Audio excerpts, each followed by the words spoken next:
Hi friends, hello everyone, welcome to my channel. ఈ రోజు అయితే ఎండలు బాగా ఉన్నాయి. ఈ సంవత్సరం మామిడికాయలు అయితే పులుపు అయితే చాలా ఎక్కువ ఉన్నాయి. సో మా స్టైల్లో మామిడికాయ జ్యూస్ ఎలా చేసుకుంటామో చూపిస్తాను. ఫస్ట్ మామిడికాయలు అయితే ఇలాగా పీల్ తీసేసుకొని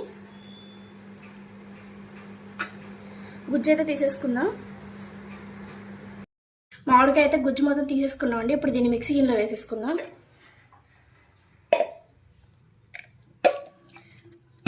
మొత్తం మిక్సీ గిన్నెలో వేసేసుకున్న తర్వాత దీంట్లోకి పంచదార అయితే యాడ్ చేసేసుకుందాం మనం.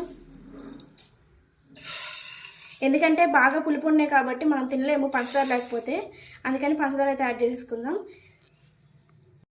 అండ్ అలాగే పాలు కూడా పోసుకుందాం. పాలు కనుక మీరు ఫ్రిడ్జ్లో పెట్టేసి బాగా గట్టిగట్టిన తర్వాత అది వేసుకుంటే మాత్రం ఇంకా కూలింగ్ ఎక్కువైతే ఉంటాయి. మామూలుగా ఇలా చేసేసుకుని అయితే ఫ్రిడ్జ్లో పెట్టుకున్నా కూలింగ్ వస్తుంది జ్యూస్ అనేది. సో ఇప్పుడు దీన్ని మనం మిక్సీ పట్టుకుందాం. మిక్సీ అయితే పట్టేసుకున్నాం.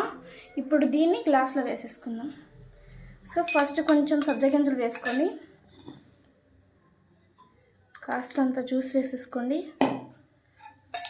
సబ్జా గింజల వల్ల చలవ చేసిద్ది, పైగా టేస్ట్ అయితే బాగుంటుంది సబ్జా గింజలతో సర్వ్ చేసుకుంటే. సో ఇలా స్పూన్తో కానీ దీన్ని కొంచెం ఫ్రిడ్జ్లో పెట్టుకొని తింటే చాలా బాగుంటుందండి టేస్ట్. సబ్జా గింజలు కూడా ఫ్రిడ్జ్లో జ్యూస్ అనేది ఫ్రిడ్జ్లో పెట్టుకున్న తర్వాత వేసుకోండి, అప్పుడైతే టేస్ట్ బాగుంటుంది. సో ఎవరైనా ట్రై చేస్తే మాత్రం కామెంట్ చేయండి టేస్ట్ ఎలా వచ్చిందని చెప్పేసి. Thank you for watching and subscribe చేసుకోవడం మర్చిపోవద్దు.